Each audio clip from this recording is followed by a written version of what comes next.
美債息升令到一向以高息為賣點嘅房託股同埋公用股吸引力大減，股價近期受壓。如果想換馬，應該揀啲乜嘢好呢？專家就建議匯豐同埋本地銀行股都係唔錯嘅選擇。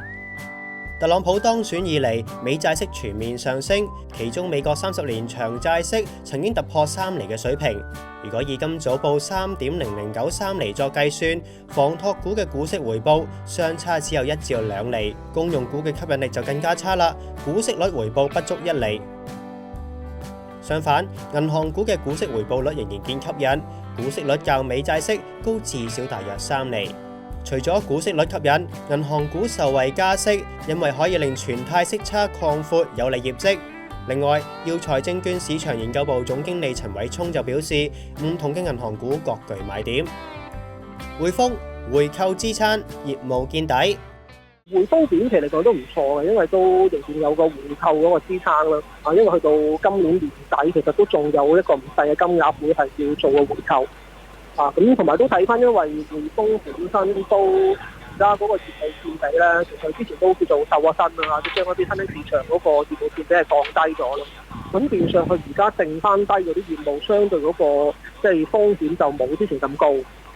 同埋佢之前都比較受累翻一啲罰款啊或者賠償嗰方面嘅因素咧，亦都叫做咗一個相當即係足夠嘅撥備。咁所以變相你話佢嚟緊嗰個嘅盈利啊或者個派息方面咧，就唔會話有個太大問題。恒生具防守性優勢，本地銀行我覺得本身就係嗰個嘅資產負債表都仲係比較穩健啲啦。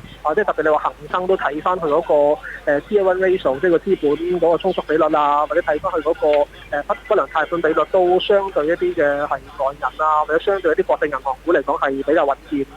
咁所以如果你話以一個比較防守型，特別之前係買開一啲可能公用股嘅，又或者啲嘅房託嚟到計嘅話咧，咁可能轉翻恒生就相對會有個即係防守性嘅優點喺度。中銀香港同景派特色。中銀香港方面，未來有機會出售業務。集團喺上個月正式宣布，打算出售所持有嘅70%集有銀行股權。喺取得相關監管機構嘅必要許可之後，會按董事會批准嘅條件同埋時機之下，實施出售方案。